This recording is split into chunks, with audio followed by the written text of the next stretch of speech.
Welcome to the Cybersecurity Seminar Series put on through the UCSF-Stanford CERSI FDA Distinguished Speaker Series on Cybersecurity for Biomedical Engineering. We meet every third Thursday of each month, and you can find the past lectures and announcements for the future at the URL below, as well as the past slide decks. My name is Kevin Fu, and I am Acting Director of Medical Device Cybersecurity at the U.S. Food and Drug Administration. And again, I welcome you all to this seminar series. Just a quick note of a disclaimer, this seminar does not represent official FDA policy or guidance, and the contents are those of the speaker and do not necessarily represent the official views of nor an endorsement by FDA, HHS, or the U.S. government. This meeting is being recorded. So why are we here today talking about cybersecurity in the context of biomedical engineering? Well, you only need to pick up any of the layperson news articles to see how cybersecurity threats are affecting all sorts of the marketplace, including medical devices. So today we're going to be hearing from a speaker, Fred Schneider, on this topic. I myself, you can read a little bit about me here with this QR code, but I'll be the moderator for today's event on laws for cybersecurity. Let me introduce Professor Fred B. Schneider. He is from the Cornell Computer Science Department, and he's going to be talking about all different kinds of potential laws for cybersecurity, from natural to public policy. He is the Samuel B. Eckert Professor of Computer Science and the former department chair at Cornell for Computer Science. He is a National Academy of Engineering member, and he also is a member of the NAE Computer Science and Telecommunications Board, which is quite active on all sorts of matters involving computing in some of the systems that we use dearly today in our infrastructure. He's also the founding chair of the National Academy's Forum on Cyber Resilience, and it's been a pleasure to work with Fred over the years in various federal service initiatives and federal advisory committees to help bring good science and engineering to government decision-making on computers.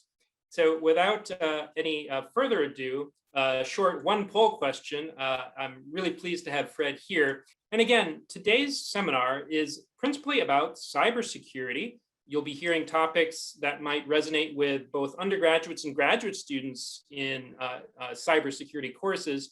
But part of the goal is to introduce these cybersecurity concepts to the biomedical engineering community. So many of these concepts might be foreign to a biomedical engineer, and we hope that today it begins to take away some of the mystique to help you understand about what can be taken from the cybersecurity research community and brought into biomedical engineering to ensure safe and effective medical devices. So I will turn this now over to Fred. So what I'd like to do is talk about the possibility of having laws for cybersecurity. And the term law actually means different things to different fields. And it's worth exploring what those meanings are to avoid confusion. We all know about scientific laws. They're inductive in nature. They're based on experiments, and all you can do is falsify them. They're mathematical laws. They're often axioms or derived from inference rules, and they're potentially irrelevant. They're about some model, and whether the model corresponds to reality is dependent on who designed the model. And there are civil laws. We all have to deal with those. And a good thing about them is they're ambiguous. They require interpretation. And to read the newspaper these days and read what the Supreme Court is doing, you see many instances where interpretations of laws are changing. They mean different things in different fields, and that's because they have different roles. Scientific laws and mathematical laws are intended to predict behaviors. So they're ways to predict the future under some circumstance. Civil laws are intended to change behavior. They presumably incentivize somebody to do something one way or the other. Today, we're going to concentrate on scientific and mathematical laws for cybersecurity, which is not to say there's no role for civil laws. It's just another lecture. So what I'd like to do is convince you that it would be useful to have scientific and mathematical laws for cybersecurity. And in doing that, I think what we'll do is revisit existing ideas, definitions, constructs through a different lens. So those of you who are not familiar with them will learn about them. And by looking at laws, I hope also to convince you that this gives a basis to think of new concepts and constructs, new ways to formalize what's going on. Cybersecurity can be seen as progressing in an evolution from art to craft to engineering. And art is something that somebody can do, but they can't explain why and how, and therefore somebody who can't do it won't be able to do it by virtue of speaking with the artist. A craft is something that can be taught. So you can teach somebody else to build instances of the things that you know how to build. And I'd say that's pretty much where we are in cybersecurity. And an engineering discipline is something where you can build something new and have reason to believe that it will work as you expect it was going to work. And we're trying to transition to that. And part of this lecture series is about getting there. And part of research in cybersecurity is about getting there. It's interesting to contrast that with the evolution of biology. The early work in the science of biology was about describing reality. It was a lot of taxonomy. As things developed, we got to the point where we knew how to affect change. I take medications, I know what effects they have. And yet when I ask my doctor about changing a medication, he often really can't predict what the effects will be and doesn't understand about the interactions. He just knows what they are. And so the ultimate step in the trajectory would be understanding. So biology is undergoing this same transition. And I pick on biology not only because of the title of this series, but because the same story doesn't work for physics. They are much further along. So today's talk then is going to be about science and math laws, and today's talk is going to ignore other parts of the picture. Ultimately, we're interested in building a trustworthy system. That's a system that does what it's supposed to do, does not do what it's not supposed to do, and comes with some basis for assurance that it's going to do the right things and not do the wrong things. I'm not going to tell you today how to build a trustworthy system. It's mostly a craft. And so we do know how to do it in some cases. And I will argue that having laws along the lines we're going to discuss is going to help you do a better job. I'm also not going to talk about another big piece of the security problem, which is convincing operators and users to do the right things. An operator makes a mistake, the system goes down, or it allows people access they shouldn't have. This is an important concern, and there are specialists in this, but we're not going to talk about it today. And it's just for lack of time. It's not for lack of importance. So the big picture is that we have some reality that we're interested in. We're going to build abstractions of that reality. That's what a model is. An abstraction ignores some aspects and allows you to focus on the rest. And then we're going to try to derive laws for the models. If the models are good models of reality, then the laws will tell us something about reality. If the models are bad, they're inaccurate, or they lack the fidelity, then the laws are going to say things that have nothing to do with reality. So there's a two-step process here. One is to come up with good models. And the way you establish a model is good is by refuting it, by doing experiments. very much like what a natural scientist does to convince himself or herself that the model or the law they're advancing is a good one. And then going from models to laws is going to be more deductive. It either uses mathematics or logic or game theory or any number of formal disciplines we have for making inferences. It's not good enough to have just a law. We'd like a law that is in some sense useful. And it's worthwhile to spend a few minutes reflecting on what a useful law would be. What are the characteristics of something to make it an interesting cybersecurity law? So for one thing, it has to do some prediction. If we can't use it to predict something, then it's missing the point. We'd like it also to transcend a specific system or attack or defense. If I needed to predict the behavior of a Windows system running on a particular Intel processor, I can do that today. I can just go out and buy the processor and run the software. So you could argue that's a quote law because it gives me a basis for predicting it. But one problem with that is that law doesn't tell me much about any other systems running on other processors. A new Windows system, an old Windows system, a slightly configured differently Windows system.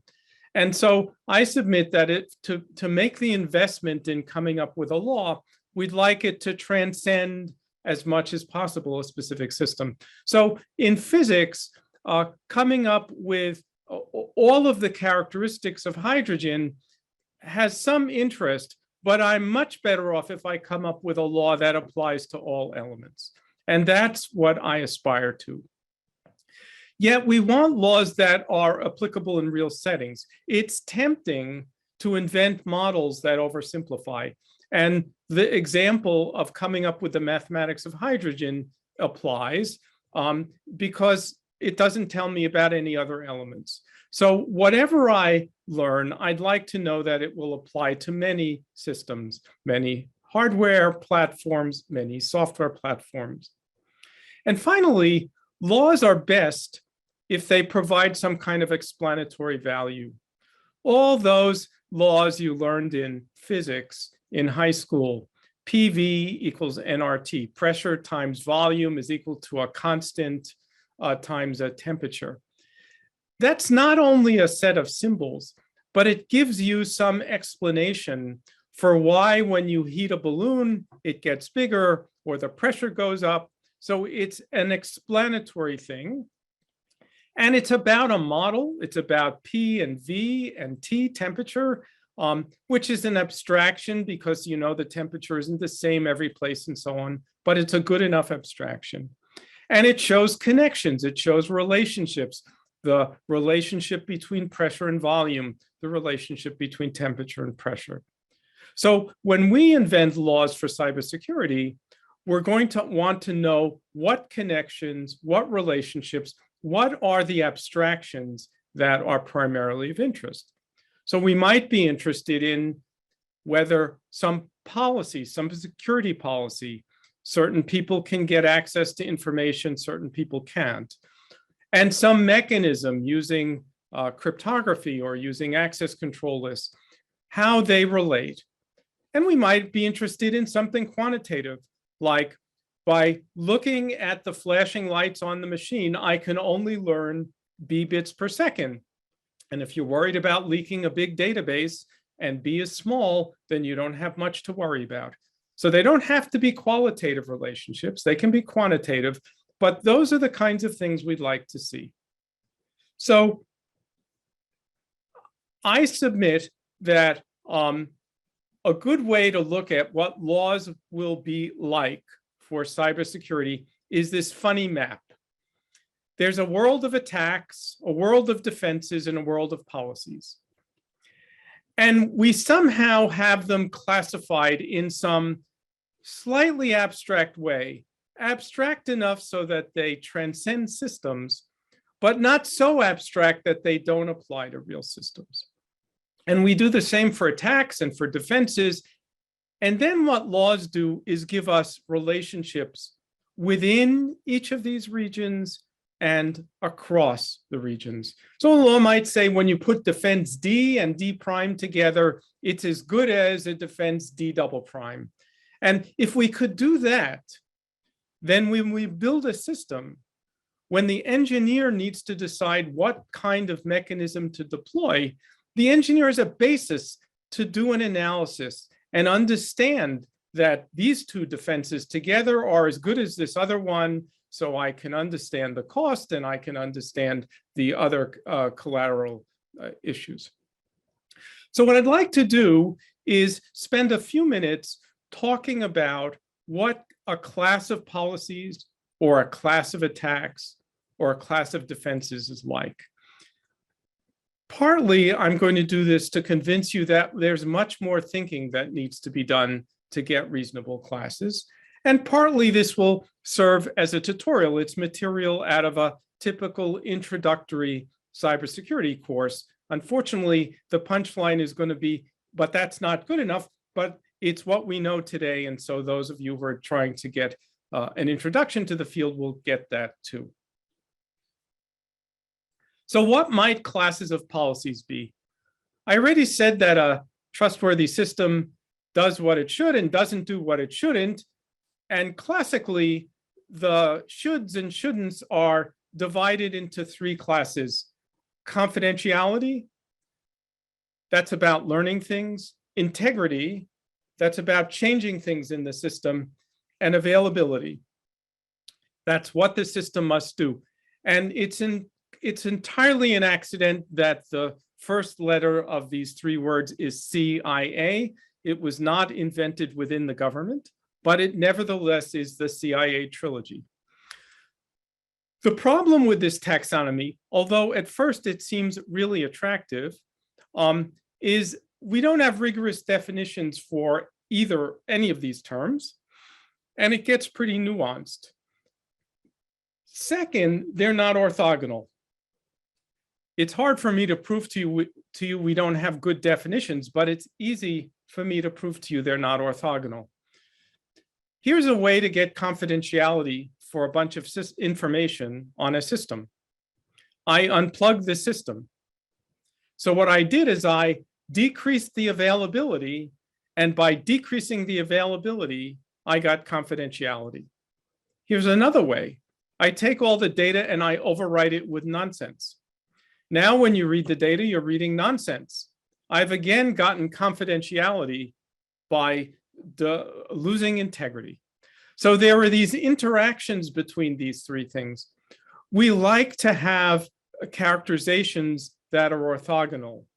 We decompose the color wheel into red, orange, yellow, green, indigo, blue, and blah, blah, blah. We divide the numbers into the even numbers and the odd numbers. We talk about space in terms of the X, Y, and Z coordinates. And doing so makes it easier to combine things. When they're not orthogonal, we can't combine them. Unfortunately, the state of the art today for classifying policies is this problematic one. Classes of attacks. In order to talk about attack, I need to talk about what a system is in an abstract way. I submit that a system is, quote, nothing more, unquote, than a set of interfaces. A set of interfaces is, an interface is a way to interact with the system, and a specification of what should happen when you interact with the interface in a particular way. Push this button, this light goes on. Type this command, this operation happens. Type another command, you see the effects of the operation. Most of us think about superficial interfaces. There's a keyboard, there's a mouse, there's a screen, there's a wire connecting to a network. But there are also other interfaces. There are programmatic ones, like routines that you could invoke, the names of routines or the calls that the operating system support. And there are other hidden interfaces that you don't think about, like the variation in the power that your computer is drawing, or the RF that it emits as it's executing instructions. It turns out that if I can monitor the power your computer is drawing, I can reconstruct some of the secrets that are used in cryptographic operations. Same for RF. It turns out that I can monitor what you're looking at in your screen from a mile away by monitoring RF emissions. So there was a bunch of interfaces, some you don't think about, but they are all interfaces to the system. If we take the view that a system is interfaces and a spec, and I'd like a very encompassing view, then we could define an attack to be an interaction with an interface that causes the specification to be violated. The spec is what says what has to be done and what doesn't have to be done, what shouldn't be done. For laws, we want interesting classes of attacks. So when you read the newspaper, somebody will talk about an attack like a ransomware attack or a buffer overflow attack. Attacks that are very tied to specific mechanisms are not as interesting as attacks that are broader, because we want them, these classes, to have broad applicability. And there are possible definitions. We could say a class of attack that causes a particular kind of policy to be disrupted. So a class of attack that causes availability policies to be disrupted. Those are typically called denial of service attacks or DOS attacks. We could say classes of attacks are bound to interfaces. So the class of attacks that you could launch by executing on top of the operating system, or the class of attacks that you can execute by monitoring the RF emissions or the timing of the computer. Those latter two are often called side channel attacks because they use channels nobody was anticipating. Or we could classify attacks by the capabilities of the attacker. In the field, people may distinguish between nation-state attackers and dysfunctional teenagers who have nothing to do on a Friday night. In some sense, it has to do with capabilities. Scientists can distinguish based on the computational capacity of the attacker. Maybe the attacker is capable of running a supercomputer for a certain amount of time and therefore can try a certain number of possibilities. So we are pretty far along in terms of classes of attacks, much further along than classes of policies. So recall I said there were 3 dimensions to laws. One was going to be policies, attacks, and the third were defenses.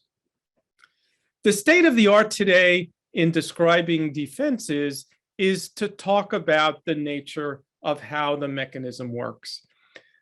When I think about it, I come up with 4 classes. Mechanisms that work by monitoring what's happening and trying to stop it. And we'll return to this class in a little bit. Mechanisms that cause isolation. In the limit, if I lock the computer in a vault, nobody can get to it. It's isolated. Nobody can attack it. And there are lots of software abstractions that try to approximate that.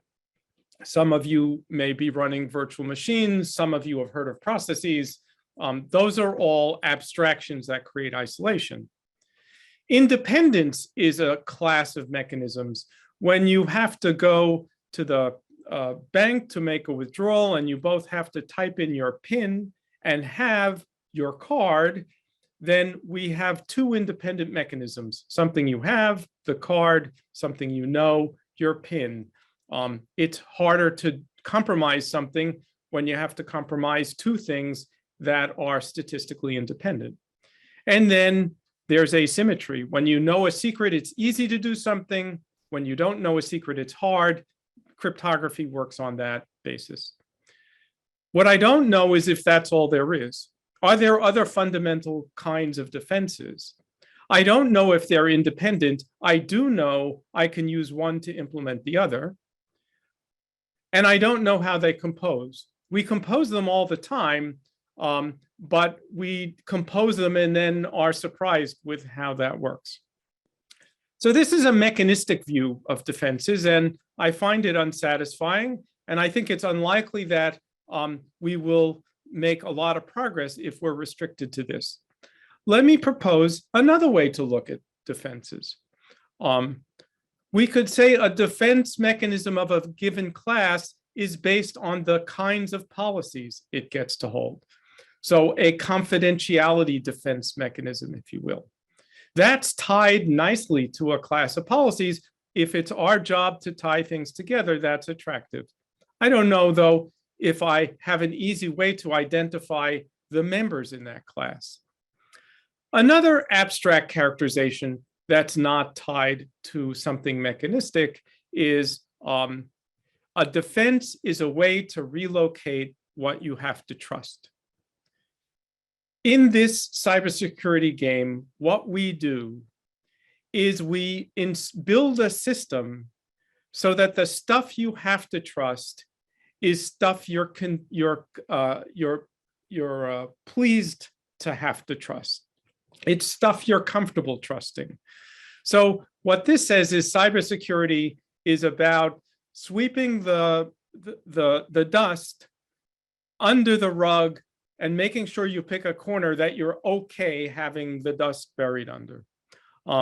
As you'll see, that's a very attractive way if you're doing engineering, because engineering then is seen as an exercise in rearranging the deck chairs in a way that you're most comfortable with. Of course, this definition depends on the notion of trust, and you can ask, why might you trust a system or an artifact? Hey, Fred? Yes? Before we move on, we actually have a couple, I think, relevant questions to your previous two slides, Sure. if you don't mind. Let me merge these two questions, but one is, what class of defense would a honey trap what class would a honeypot fall into? And then there's also a comment of, wouldn't the properties of isolation combined with independence cover asymmetry? So I'm wondering if you could respond to these types of questions. Let me see if I can get, yes, thanks.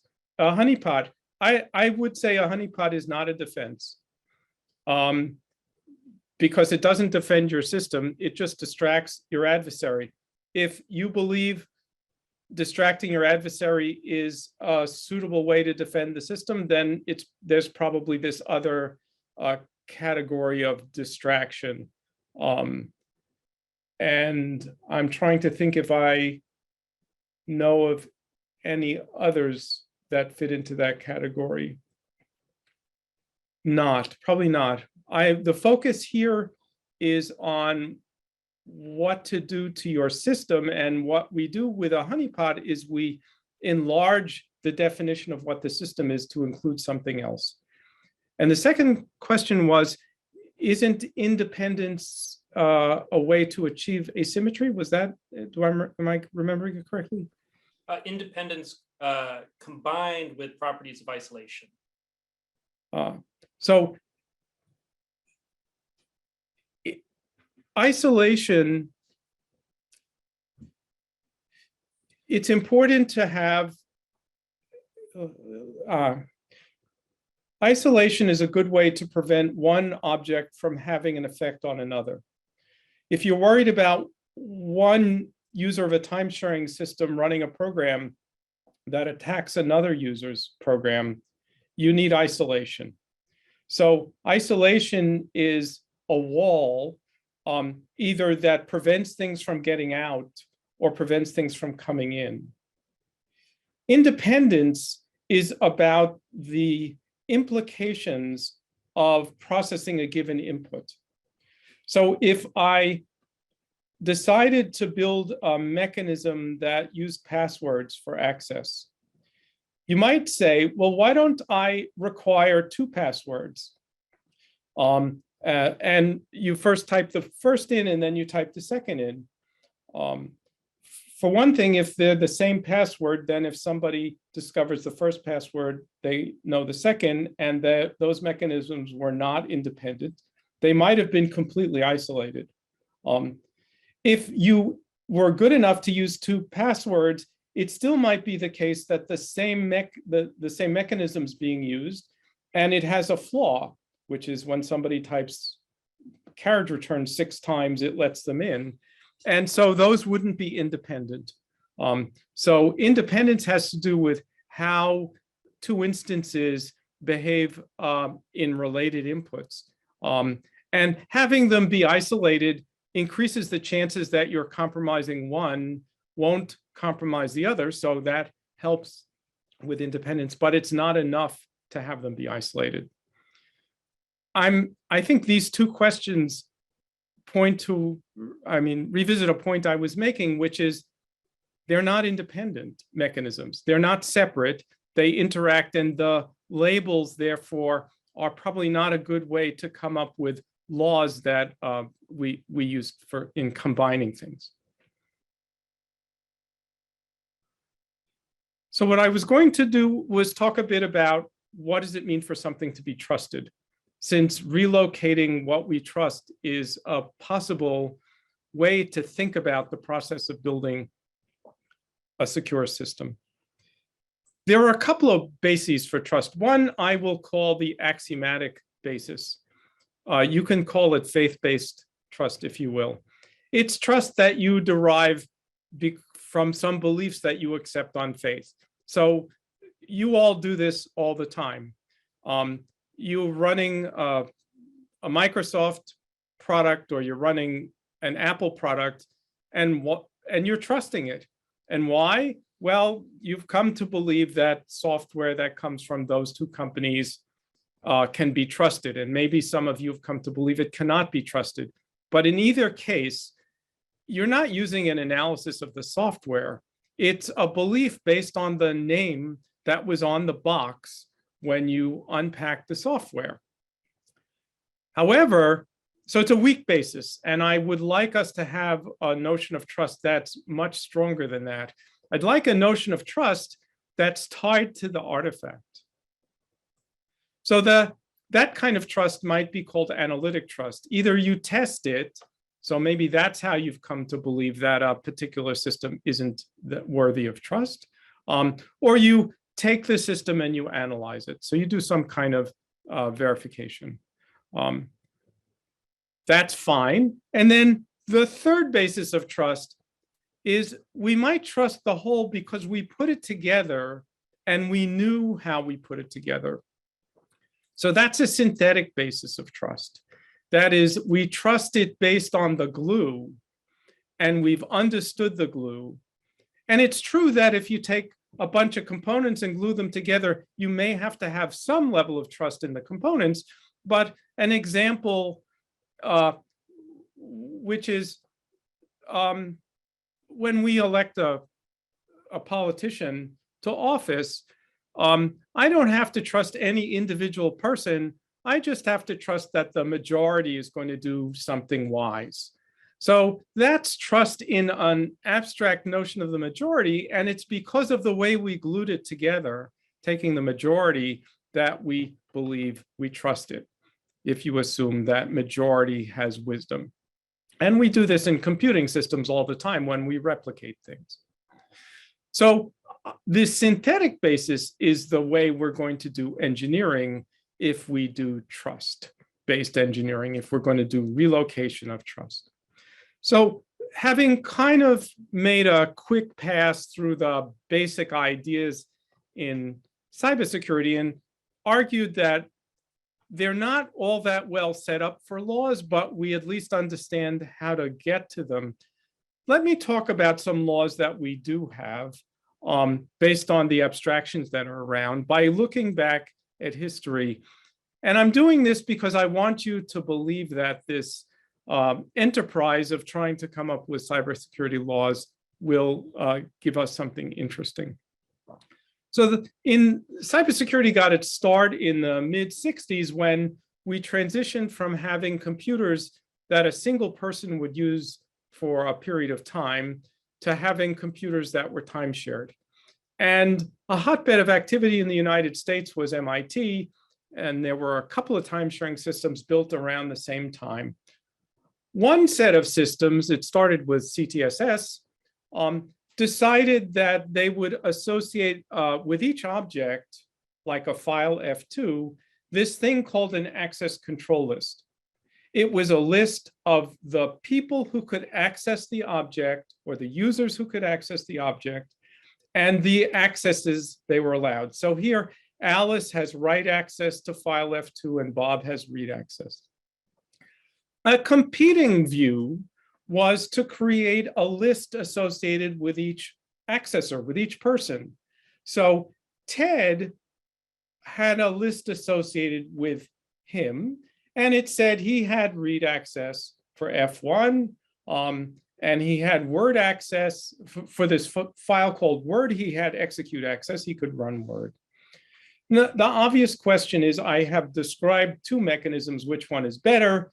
And there are many ways to interpret better, but I'd like to interpret it as which one is more expressive, which one gives us better, a better way to say interesting security configurations. The picture can be described by this table, which has been called an access control matrix. The rows correspond to the users, the columns correspond to the objects, and the cells say what privileges a given user has for a given object. I think it's pretty clear that this is a full picture of who can access what. This is a model, because really it's bits. It was proposed by Butler Lamson, and it was proposed because it gives a way to answer the question about whether access control lists or capabilities are more expressive. An access control list is a column. A capability is a row. We all know that you can represent a matrix either by storing its columns or storing its rows. So that's a trivial proof that capabilities and access control lists have equivalent expressive power if expressiveness is concerned with who can access what. You could ask another question. Is it possible for Alice A to ever have a privilege to perform an operation OP on some object? That's the obvious question that security principle would be concerned with for a given system. The system is set up. There are a bunch of rules for how privileges or rights propagate, and you'd like to understand whether some series of grants and allocations allow Alice eventually to get some kind of object. So you could ask, can I build a program, an analyzer, which takes a set of rights propagation rules? That's just what a given operating system allows, how the privileges in that matrix can propagate. Asks a question about whether A can do op on obj and answers yes or no. That would be a very powerful analyzer. It would be the basic building block of installation security officer.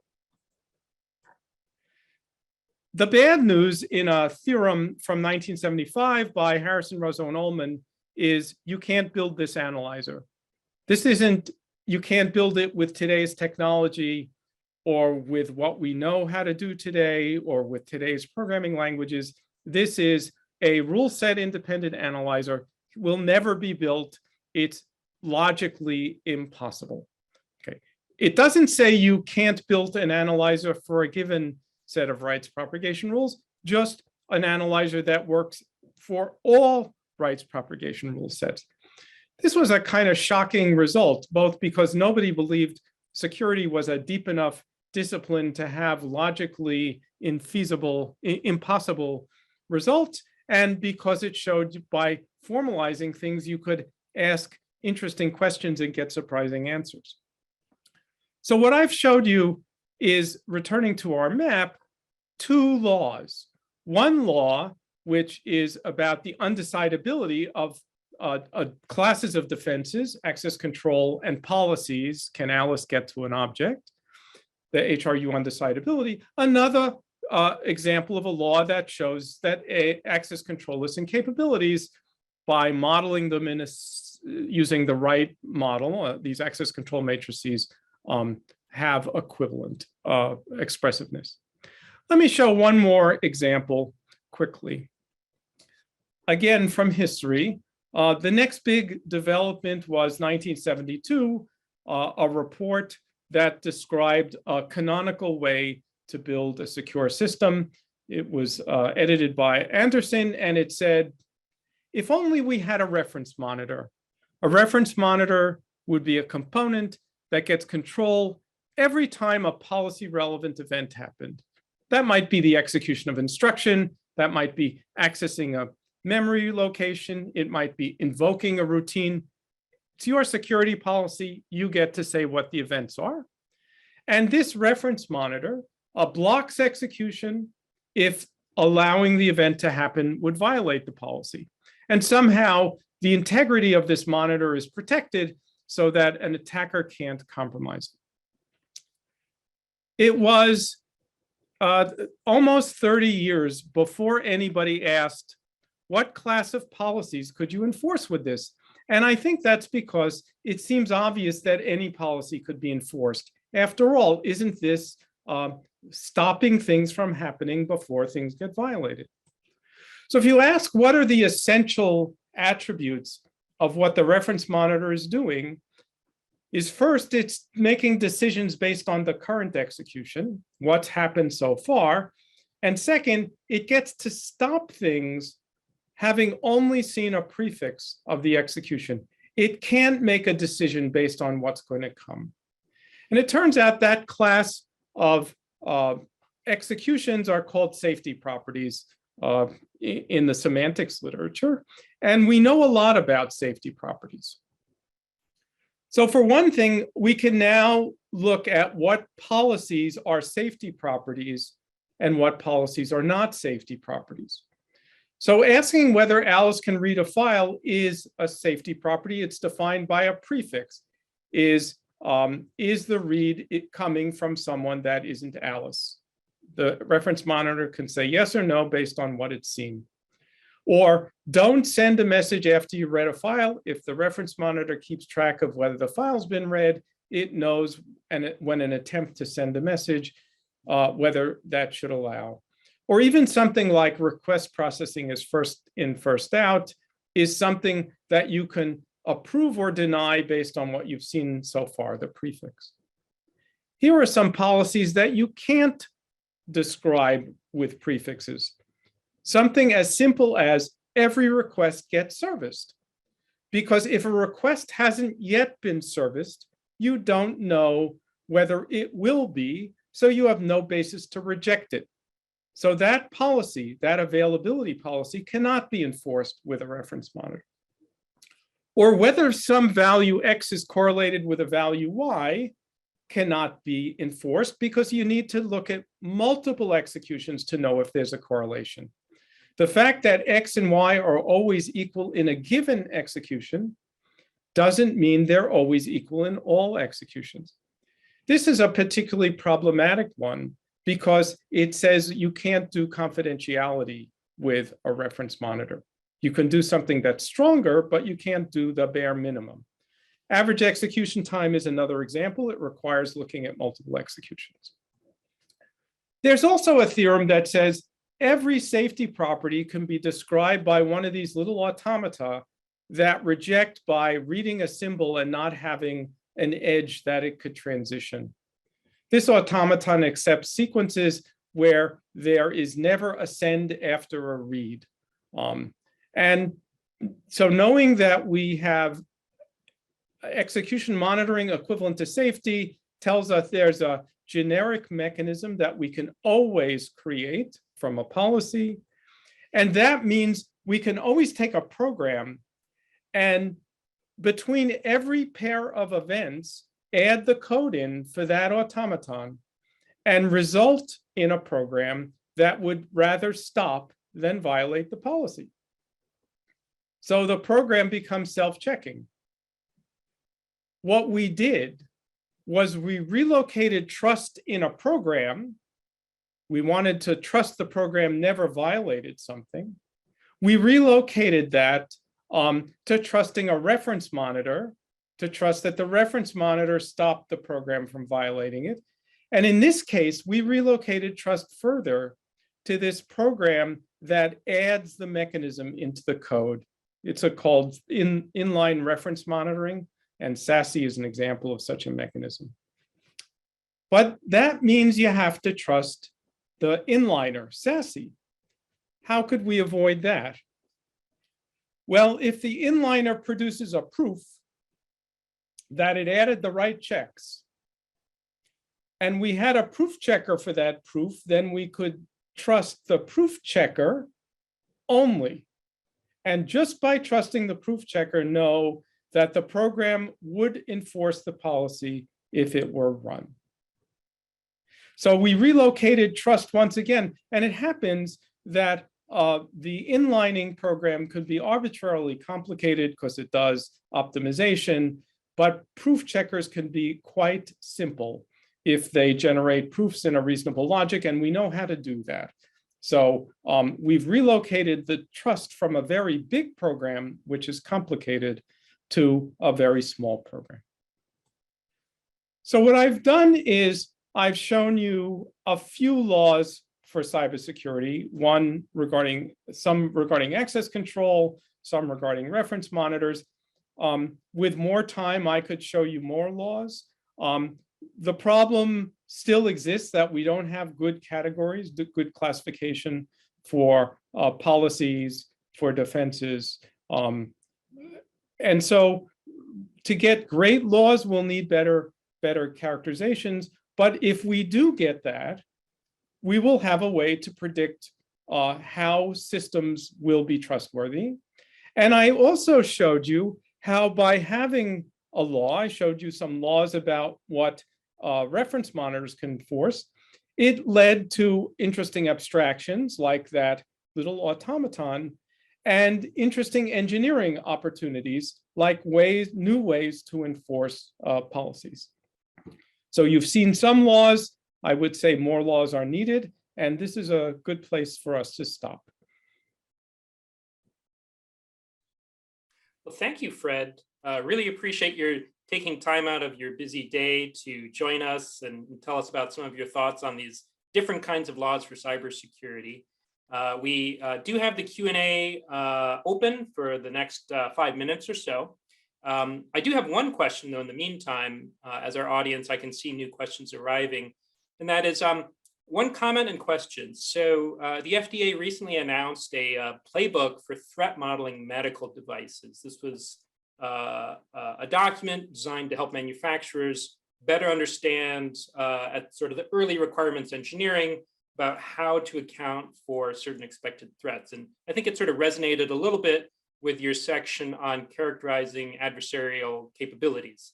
But I'm wondering if you could just comment a little bit on how do you interpret threat modeling in that spectrum of art to craft engineering, or any other comments you might have on threat modeling?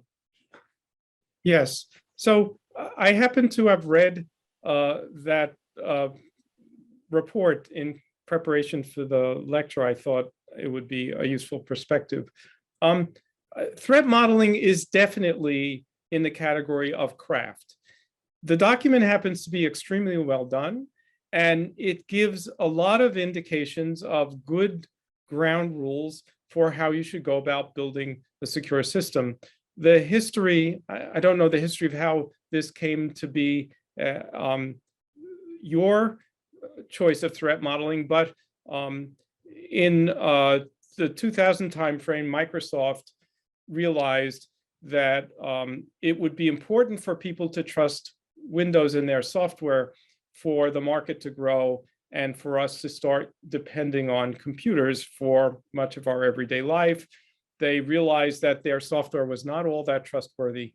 And so they invested a lot of the workforce in trying to figure out how to build trustworthy systems. And that came up, that resulted in this idea of threat modeling. And one of the people who was involved in writing this document was one of the people who participated in that design. Windows did get a lot more trustworthy from that. So there's a really nice track record of big complicated systems becoming better by virtue of following those recipes. But that the document gives a lot of recipes. It's a craft. It explains how to do it because we know it's worked that way in the past. It doesn't say how to do it because we have a deep understanding of what's going on. And I would be happy if we got to the point where I had a bunch of laws that I could use to justify the wisdom in that kind of a document. But so there's sort of the pragmatist, the industrialist, and then there's the theorist. I can imagine taking another several decades to iron out the theory before one can argue there's the laws are set, but we can't wait decades when medical devices and other things are already deployed. So how do you reconcile the two? I reconcile them that people like me and academics are given the flexibility to reflect, and I slowly reveal laws that, and typically they come with interesting engineering consequences. As you know, I do a fair bit of pro bono work for our government and help them on real systems and help make them really secure. And I do that by using the craft and my best judgment and my knowledge of what works and what doesn't work. I think there's no reason to abandon what we know how to do.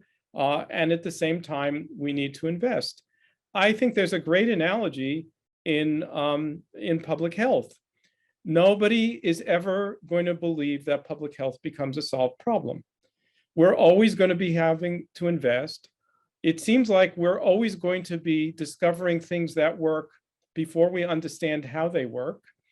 But the understanding catches up.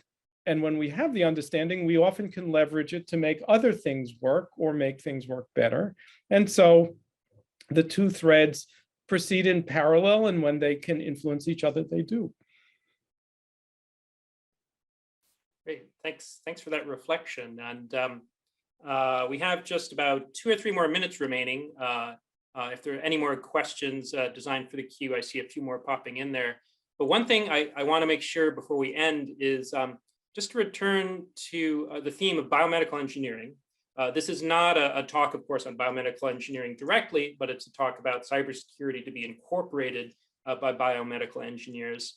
So biomedical engineering is, of course, based upon many years of efforts. If we just limit it to medical device design, medical devices have been innovated since the dawn of time. Or if you go back to pharmaceuticals, you can think of pulling interesting herbs and roots from the ground. Cybersecurity, modern day cybersecurity is much newer.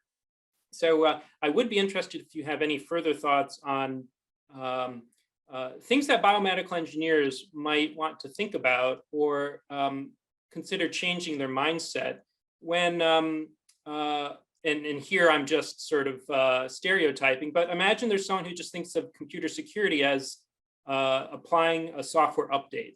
What do you have to say to help sort of change the mindset of an engineer who thinks of a security as just install an update to some of the more art, craft, and engineering?